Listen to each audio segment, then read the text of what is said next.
다 같이 한번 읽어보도록 하겠습니다. 시작. 오직 성령이 각 성에서 내게 증언하여 결박과 환난이 나를 기다린다 하시나 내가 달려갈 길과 주 예수께 받은 사명 곧 하나님의 은혜의 복음을 증언하는 일을 마치려 하면은 나의 생명조차 조금도 귀한 것으로 여기지 아니하노라. 아멘. 오늘 여러분들과 함께 제목을 꿈이 꿈으로 끝나지 않기 위해라는 제목으로 잡아보았습니다.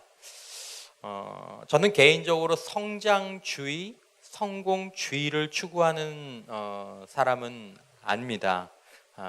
그러나 하나님의 말씀 가운데에서 한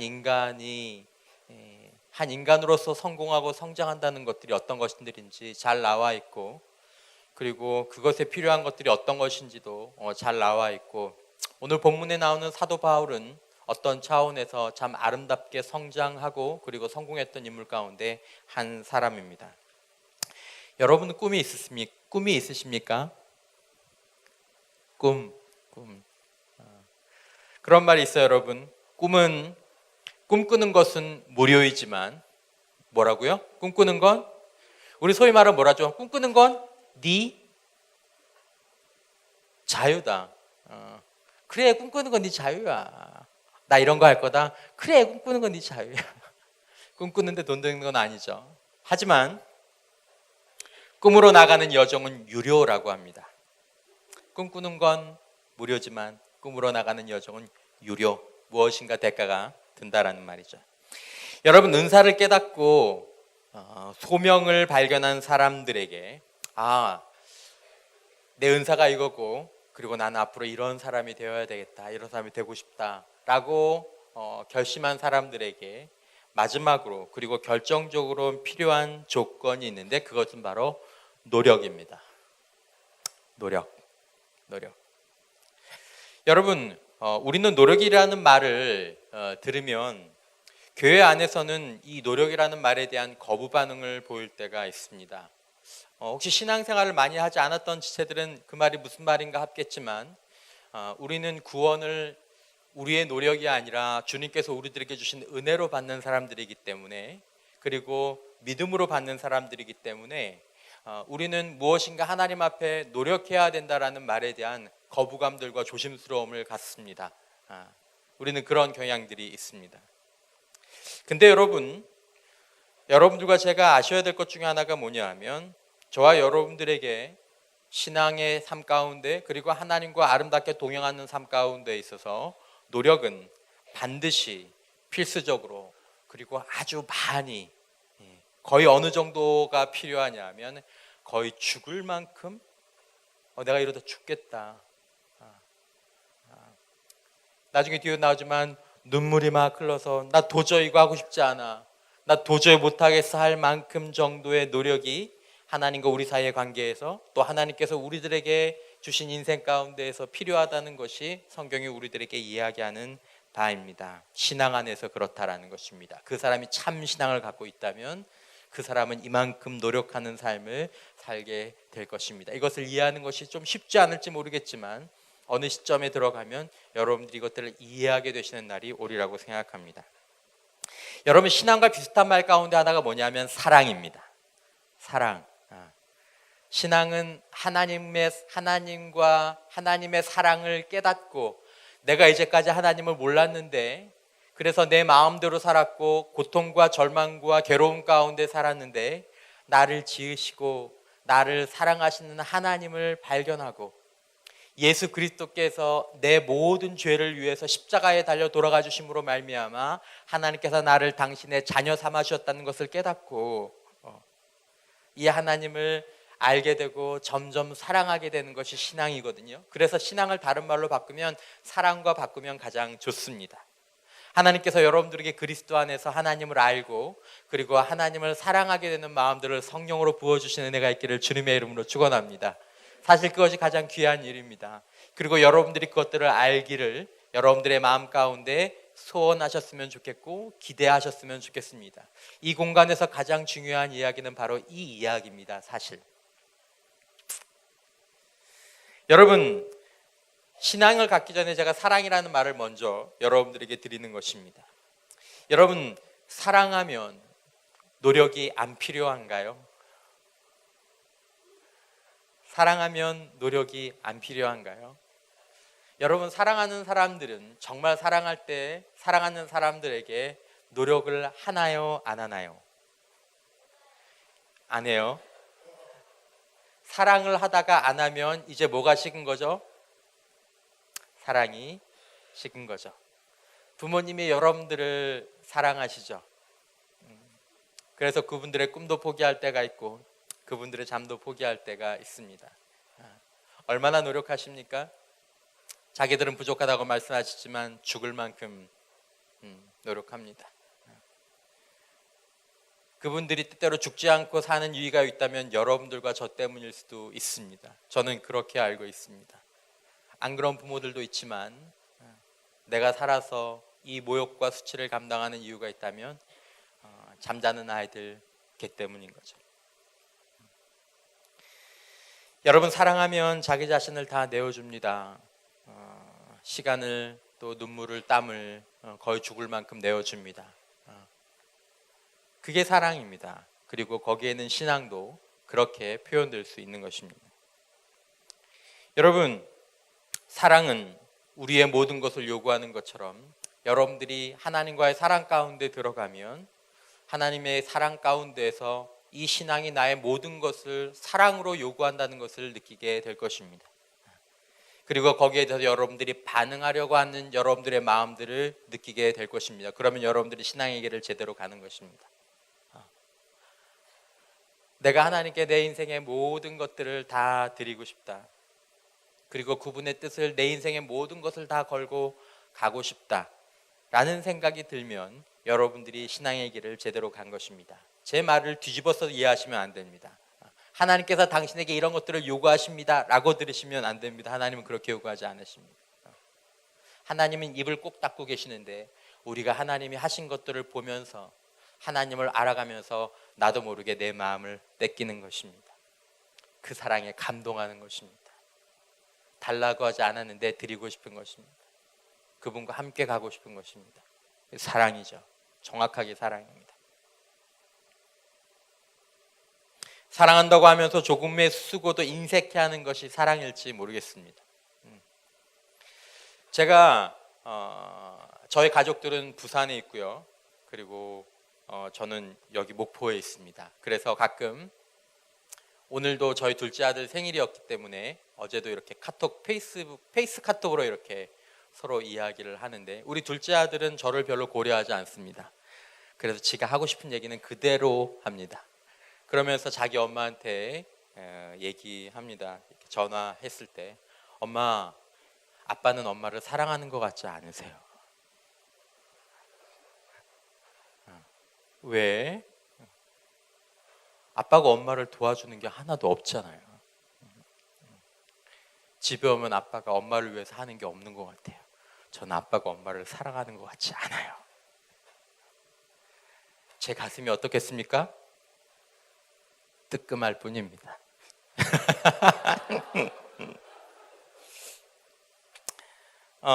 제 아내는 좀 다르게 생각하지만 물론 제 행동에는 변명의 여지가 없죠. 없습니다. 하지만 언젠가 제 아내를 위해서 제 목숨이 필요한 날이 오면 제가 목숨을 바칠까요? 안 바칠까요? 바칠 겁니다. 말이 할 수 있잖아요. 여러분, 저는 여러분들에게 행위를 요구하는 것이 아닙니다. 단지 여러분들에게 사랑을 묻는 것입니다. 여러분들 자신에게도 항상 이것을 물으셔야 합니다. 나와 하나님은 교제하는 사랑인가? 내 행동은 사랑인가? 왜냐하면 교회에서는 아니면 여러분들 신앙의 요새는 자칫하면 소위 말하는 율법적인 요소가 많이 있기 때문에 그런 부분들 여러분 점검해서 나가지 않으시면 여러분들의 신앙들이 잘못될 수 있습니다. 제가 노력에 관한 이야기를 여러분들에게 하려고 이야기를 잠시 드렸습니다. 여러분, 우리는 성공하고 성취한 사람들을 정말 부러워합니다. 전 여러분들도 그랬으면 좋겠습니다. 하나님께서 여러분들 허락하시는 영역 안에서의 성공이라면 제 영역 안에서 인격적인 성공이라면, 제 영역 안에서 많은 사람들을 그리스도 안으로 회복시키고 그들의 삶의 회복들을 보도록 하는 것이 제 인생에서 사역에서 성공이라면 전 제가 그렇게 됐으면 좋겠고 여러분들이 각 삶의 영역에서 그렇게 됐으면 좋겠습니다. 우리는 그런 사람들을 부러워하고 그들에게 이룩하거나 도달한 곳에 가고 싶어 합니다. 한 사람의 얘기를 잠깐 보겠습니다.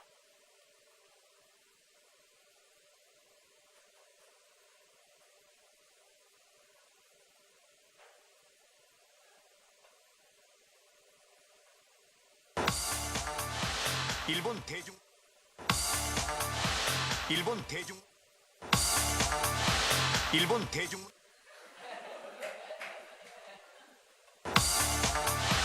일본 대중 일본 대중 난 저 파일을 주지 않았는데 왜 그렇지? 넘어가시죠. 그러면 안 되면 두 번째 파일도 있거든요. 그건 잘 나야 돼. 누구냐면 장영식 씨라고 일본 면세점 업계에서, 우리나라에서 면세점 있잖아요.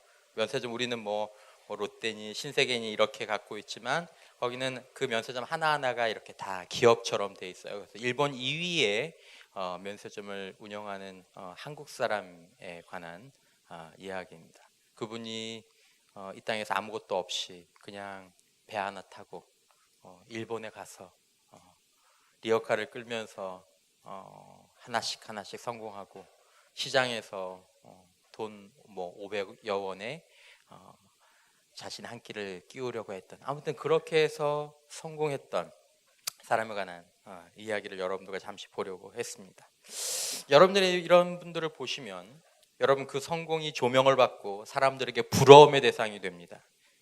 하지만 여러분 그 사람들이 알려준 그 모습 뒤에 그 사람의 그 이런 영상이나 막 스포트라이트나 신문기사나 이런 그 한순간의 그 성공 뒤에 그 사람들에게 알려지지 않은 수많은 노력이나 그리고 눈물이 있다는 것은 사람들에게 충분히 소개되지가 않습니다. 대충은 알지만 정말 모르는 것이죠. 여러분들이 소위 천재화가로 알려진 르네상스 시대의 미켈란젤로, 조각가, 시인, 건축가, 하나도 이루기 어려웠는데 이런 부분들을 다 함께 했던 미켈란젤로는 천재. 그 사람이 이런 말을 남겼습니다. 내가 거장의 경지에 오르기 위해서 얼마나 열심히 노력했는지 안다면, 사람들은 나를 별로 대단하게 생각하지 않을 것이다.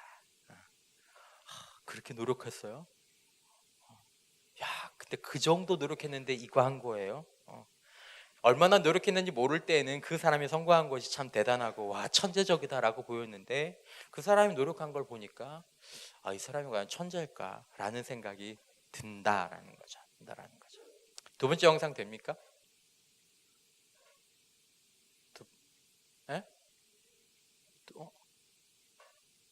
첫 번째 거 말고 두 번째 거, 안 되는 거 말고 틀어주세요.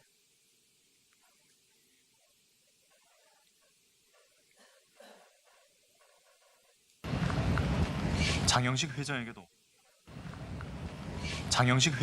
힘들고 배고팠던 시절이 있었다. 일본에 오기 위해 인천 앞바다에서 꽃게잡이 배를 탔었다. 손을 구하니까 나도 배를 타서 짧은 기간 동안에 그 돈을 모아가지고 그 돈으로 유학을 가야 되겠다. 뭐 그 욕심 외에는 아무것도 다른 목표도 없고 그거 하나예요. 지방대를 졸업한 그를 받아주는 대기업은 없었다. 달리 선택할 수 있는 길도 별로 없었다.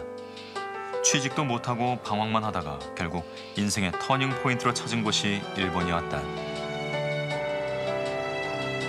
어떻게 보면 참 패자부활전이잖아요. 내가 한국에서 인류가 아니었으니까 그리고 무슨 대단한 무슨 실력이 있어서 좋은 기업에 취직할 수 있는 그런 능력도 없었고 그냥 마음만 있는 참 누구도 받아들여주지 않는 어떻게 보면 참 삼류 인생이었죠. 배고픈 유학생 시절부터 즐겨 찾던 도쿄의 한 재래시장. 내가 19년 전에 이런 데 와서 이 샀어요. 꽁치를. 오후 한 5시쯤 얼음 다 녹아서 이제 이 꽁치가 허물할 때 그때 500원 딱 주면은 꽁치 20마리. 20마리면은 거의 뭐 2, 3주일 식량이잖아요. 옛날에는 저거 보이죠, 저거. 끌고 간 거. 처음에 저기에다가 테레비를 2대씩 싣고 배달했어요. 저 하다 보니까 너무 느려. 많이 실속 못하고. 그래가지고 저 니아칸을 빌린 거예요. 저것은 한 적은 자본으로 벌인 일이다 보니 봉고차나 트럭을 살 엄두조차 내지 못했다. 半日で1000円渡して借りたんですね。その時話によると、リアカーいっぱいやるとなんか700円ぐらいだというふうに聞いたんですけど、で僕は借りたのよ。あれでパスポートを預けて。 처음에는 그저 먹고 살아야겠다는 생각에 힘들다는 생각도 창피할 새도 없었다. 하나, 둘, 셋, 네 대. 네 대하고 그 밑에 스탠드 4개 싣으면은 꽉 되는 거예요. 그래서 고무줄로 묶어서. 근데 이게 훨씬 빨랐어요. 그러다 답니다. 되다 보니까. 그래 고세. 일에 대한 열정과 뚝심으로 2년 뒤 그는 지금의 이시야마 사장과 함께 가전업체인 영산을 세웠다. まあ僕だったらそんなにたくさん例えばウォークマンが5000台あったらまあ1000台ぐらいでいいんじゃないかというのもまあちょっと彼で全部やりましょう。何でも全部やりたい。もう何でもかんでも自分でやりたいっていう性格なんですよね。でお金もないんだけどとにかくなんかこう熱意だけはすごいあって。 영상이 조금 이상한데? 알겠습니다. 여러분, 하나님께서 여러분들에게 기도할 때 또 여러분들이 그런 때가 있는 것 같아요. 제 은사가 뭐죠? 제 소명이 뭐죠? 내가 잘할 수 있는 게 뭘까요? 근데 여러분 이런 질문을 던지면서 마음 가운데 이런 마음들이 학생들에게 아니면 우리들에게 있었던 것 같아요. 내가 뭘 하면 어떤 것들을 하면 큰 노력 안 들이고 아니면 조금 자연스럽게 아니면 좀 쉽게 성공할 수 있을까? 남들보다. 그 일을 위해서 정말 피눈물 나는 노력을 해야 된다는 생각을 잠시 적겨두고 은사와 소명과 재능을 물어보는 것 같아요. 근데 그 부분은 여러분 신앙적인 부분들이나 아니면 사회에서나 분명히 잘못된 전제를 가지고 있는 부분입니다. 은사, 소명, 재능 이런 부분들이 절대로 사람들에게 노력에 대한 소위 말하는 그 바이패스 아니면 뭐 그 무료 통행권을 주는 것은 아니다라는 것입니다. 여러분 오히려 은사와 소명은 나중에 바울의 경우에도 보겠지만 노력의 기초가 되고 조건이 됩니다. 노력하기 위한 은사가 있고 소명감이 투철하기 때문에 은사가 없고 그리고 소명이 없는 사람보다 더 많은 시간과 더 많은 헌신을 하게 된다는 것입니다. 이게 약간의 아이러니입니다. 여러분들이 피아노에 아니면 여러분들이 수학에 아니면 영어에 아니면 어떤 다른 사람들과의 관계에 아니면 다른 어떤 일들의 은사가 있다, 소명이 있다.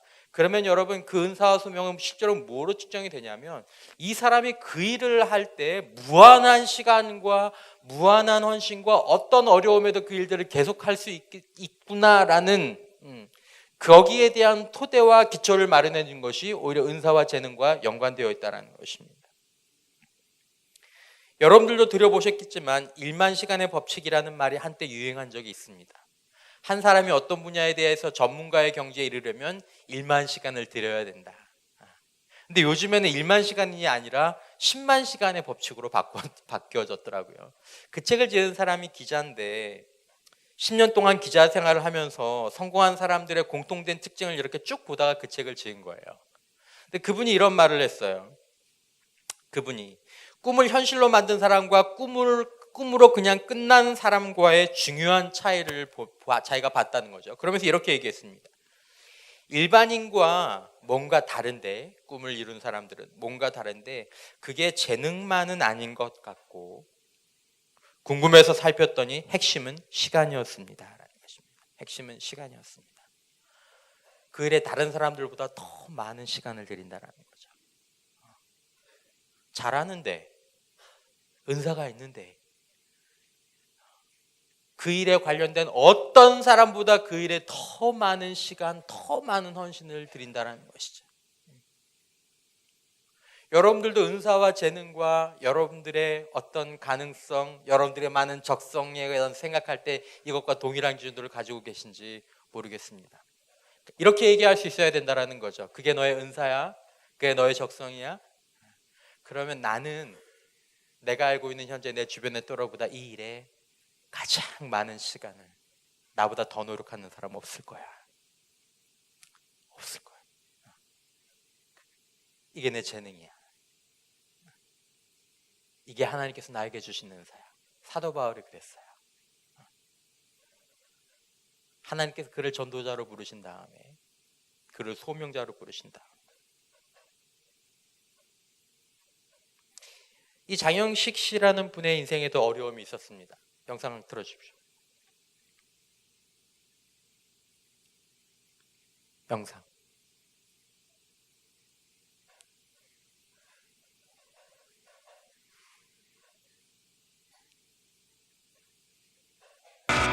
(2008년) 리먼 쇼크로 불어닥친 미국발 세계 경제 위기로 그는 파산의 위기까지 몰렸고 자살까지 결심했었다. 마지막에 사요나라 하더라도 마지막으로 내 집사람하고 자식들 얼굴을 한번 봐야 되겠다 갔는데 너무 평화롭게 자고 있잖아요. 떼낼 수가 없어요. 그리고 이걸 내가 뛰어내린다는 내가 도망가는 것이 되는구나. 그리고 내가 여기서 뛰어내리면은 저 자식을 내가 배신하는 게 되는구나. 그리고 우리 스태프들을 어떡하라고, 우리 직원들. 두 어깨에 지워진 가장으로서 CEO로서의 책임감. 그는 다시 한번 일어섰다. 그리고 정면 돌파를 선택했다. 직원들과 합심해서 은행과 거래처를 돌며 설득했다. 그렇게 파산의 위기를 넘기고 면세업계 1위의 자리를 지켜낼 수 있었다. 細かくスピーディーに本当にファミリー企業として社員が一丸となって働く会社をですね、やっぱり本当に責任を持って社員のためにという思いで多分いつもやってらっしゃるその起業家魂というんですか、そこが一応いつも感銘をしているところなんですけども。 열심히 한다는 것은 대충 열심히 하는 것은 누구나 다 해요. 정말 이거 못하려면 죽는다. 이 생각을 하는 게 열심히 하는 거예요. 그래야 이루어질 수 있어요. 열심히 한다는 것은 대충 열심히 하는 것은 누구나 다 해요. 정말 이거 못하려면 죽는다. 이 생각을 하는 게 열심히 하는 거예요. 그래야 이루어질 수 있어요. 됐습니다. 네. 제가 그 인터뷰 뒤쪽에 그 부분을 다시 반복시켰는데요. 저도 열심히 살아요. 여러분 열심히 사세요? 대답이 없네. 전 저 얘기를 들을 때 마음에 참 많이 와닿았던 것 같아요. 여러분 다 열심히 해요. 여러분들도 열심히 하고 저도 열심히 하고. 근데 뭔가가 더 필요하다는 거죠. 진짜 열심히 한다는 말은 내가 무엇인가 정말 열심히 했다라는, 나 그 일 정말 열심히 했어. 아는 말은 죽을 만큼.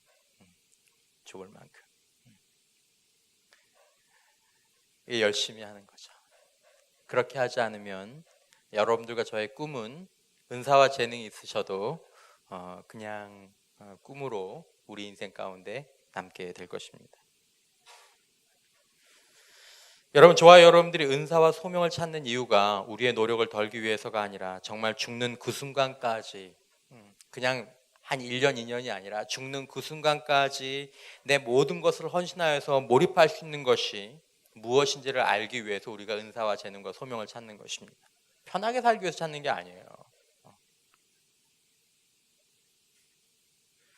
여러분, 짧은 시간이 아니라 많은 시간을 피눈물 나는 노력으로 메우되 중간중간에 결과가 없어도 저와 여러분들이 절대로 내가 끝까지 포기하지 않겠다, 이런 결심이 없다면 여러분 꿈은 항상 꿈으로만 끝나게 될 것입니다.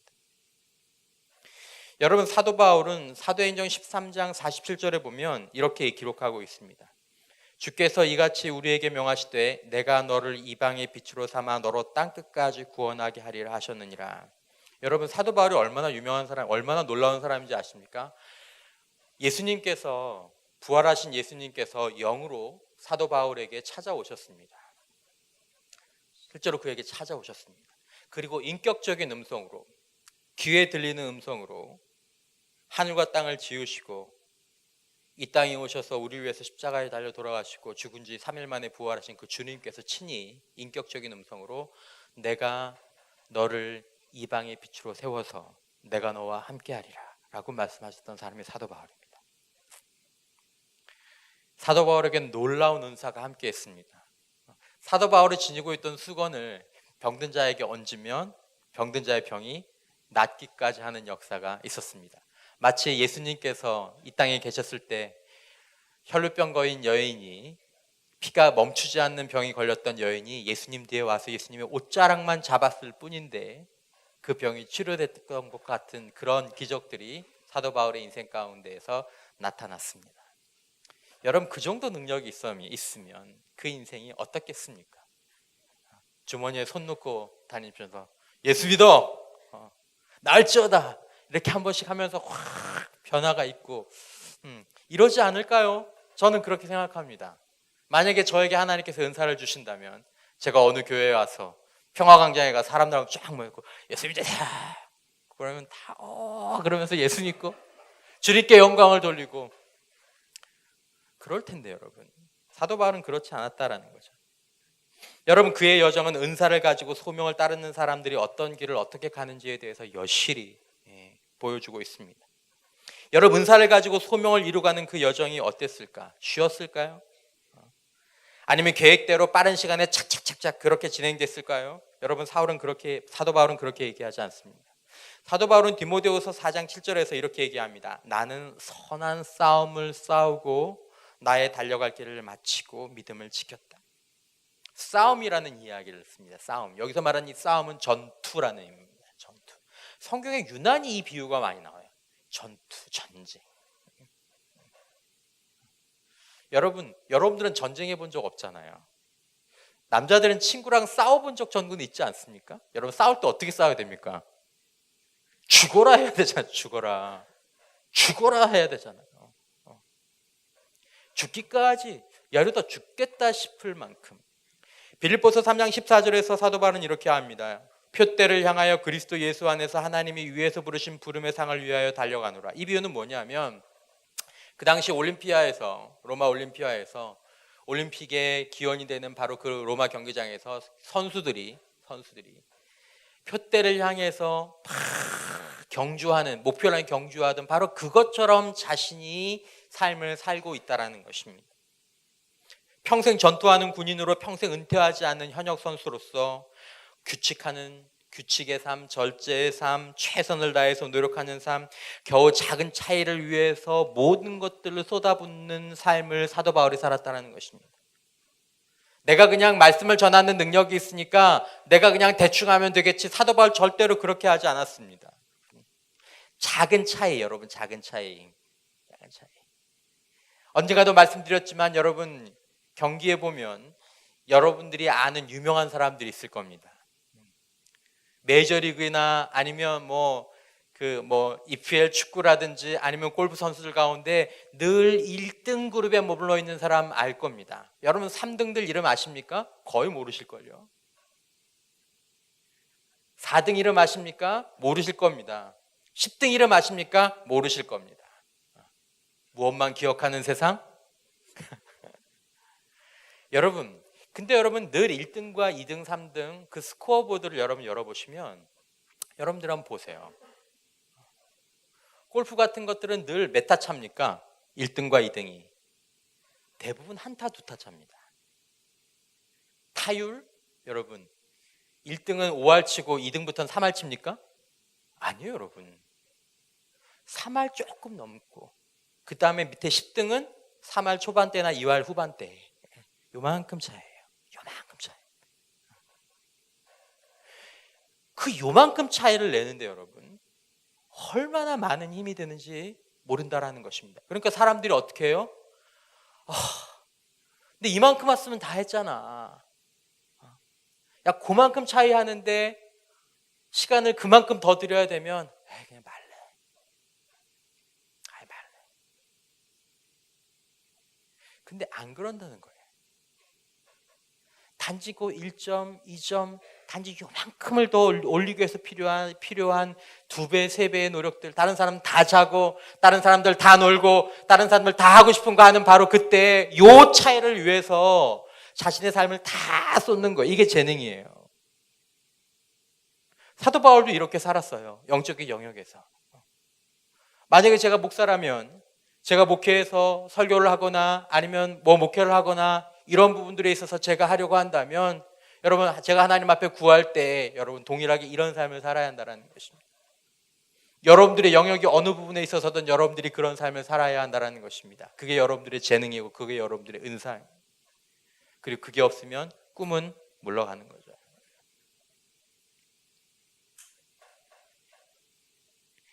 여러분, 사도 바울의 길에, 저와 여러분들의 남은 길에, 여러분 은사와 재능에 충만한 사람들의 길에 꿈으로 가는 길에 위험이 있고 위협이 있고 고난이 있고 유혹이 계속 우리 앞을 막을 것입니다.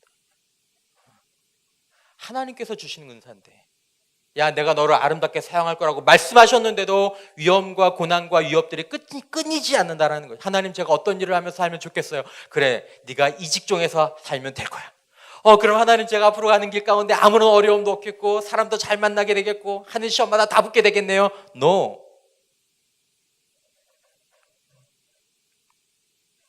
여러분, 고린도후서 11장 23절에서 27절 지난주에도 살펴봤죠. 여러분, 제가 길지만 읽어보겠습니다. 그들이 그리스도의 일꾼이냐 정신없는 말을 하거니와 나는 더욱 그러하도다. 내가 수고를 어떻게 하고 넘치도록, 그냥 넘친다는 거예요. 넘친다. 옥에 갇히기도 하고 더 많이 하고 더 많이 했다 그러죠.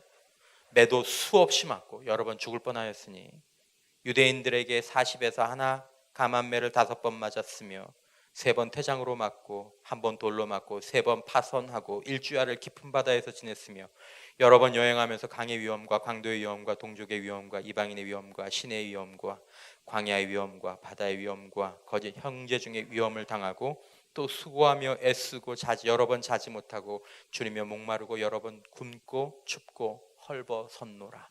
하나님이 살아계지 않으신 게 아니에요. 사도 바울의 능력이 없었던 게 아니에요. 근데 하나님께서 그의 과정 가운데 이런 것들을 허락하셨습니다. 히브리서 말씀도 마찬가지입니다. 야고보서 말씀을 한번 볼까요? 야고보서 1장 3절 말씀.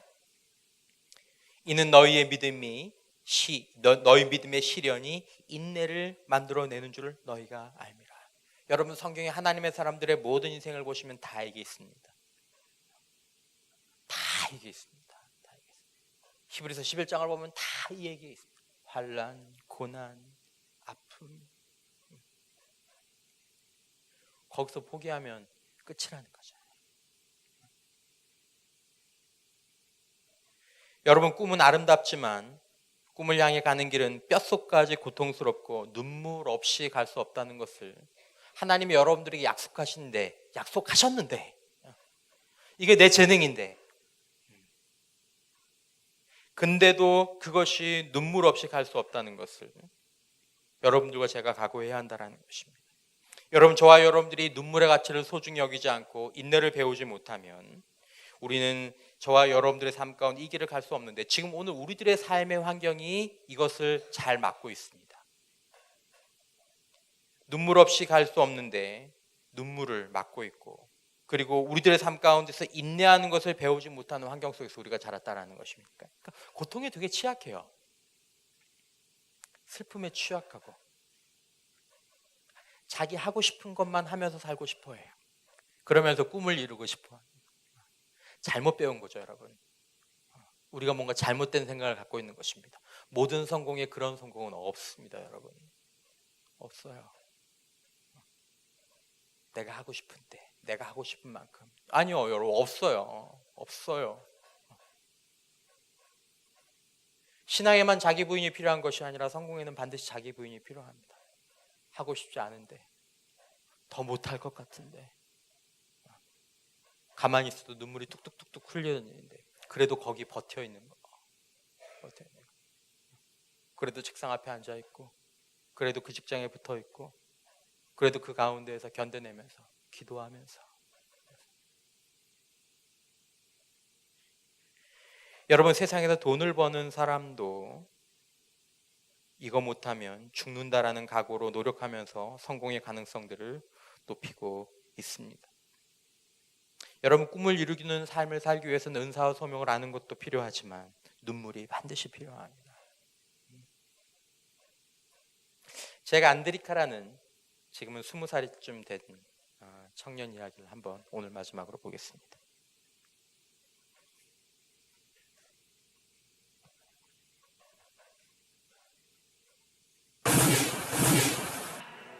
The winner of the 70개국 1,500여 명이 참가하는 세계 최대 규모의 청소년 과학 경진대회. 우승자가 호명되자 한 소년이 달려나옵니다. 놀라움과 감격을 감추지 못하는 소년, 잭 안드리카. 잭은 세계 최초로 췌장암 진단 시약을 만들었습니다. 겨우 15살의 말이죠. 어떻게 그런 일이 가능했을까요? 잭의 이야기를 들어봅니다. 잭은 외톨이였습니다. 혼자 지내는 날이 많았습니다. 잭의 친구는 집안에 있었습니다. 혼자 컴퓨터를 하거나 실험을 하는 게 유일한 놀이였습니다. 부모님들은 그런 잭을 걱정했죠. 그러던 어느 날, 삼촌같이 지내던 분이 췌장암으로 세상을 떠났습니다. 책에서나 보던 질병이 주변의 일로 닥친 것은 잭에게 큰 충격이었습니다. 그때부터 잭은 인터넷에서 췌장암에 대한 모든 자료를 공부하면서 자료를 모았습니다. Over 85% of all pancreatic cancers are diagnosed late, when someone has less than a 2% chance of survival. 거기다 진단법은 60년이 넘었고 정확도는 30%에도 못 미쳤습니다. 좀 더 값싸고 빠르며 간단하고 민감한 진단이 필요했습니다. 잭은 췌장암에 걸렸을 때 혈액에서 발견되는 8,000개 이상의 단백질을 일일이 확인했습니다. 그리고 드디어 메소텔린이라는 단백질을 찾아냈습니다. 그것은 췌장암이 걸렸을 때 급속도로 증가하는 단백질이었죠. 이제 본격적인 시약 개발을 위한 연구가 필요했습니다. 필요한 예산과 자재, 계획을 담은 이메일을 국립연구소와 각 대학으로 보냈습니다. 그러나 결과는 참담했습니다. 199명이 거절했고 딱 한 군데에서 연락이 왔습니다. 집 근처에 있는 존스 홉킨스 대학의 마이트라 교수로부터였죠. 15소년의 놀라운 발견에 연구실을 내줬지만 사실 몇 달 못 버티고 포기할 줄 알았습니다. 그런데 드디어 잭은 7달 만에 결과를 만들어냈죠. 췌장암 단백질이라고 하는 메소텔린을 조기 발견할 수 있는 종이 센서를 만든 겁니다. 이제 5.5%밖에 되지 않던 췌장암의 생존율을 100%로 올릴 수 있게 되었습니다. This makes it 168 times faster, over 26,000 times less expensive, and over 400 times more sensitive than our current standard for pancreatic cancer detection. 무엇보다 췌장암뿐만 아니라 항체를 교체하면 모든 병을 진단할 수 있다는 가능성에 세상은 놀랐습니다. Where's Jack? There he is. Jack, stand up. 잭은 이제 유명 인사가 됐습니다. 미국 백악관은 물론 영국 황실학회에서 최연소로 강단에 섰습니다.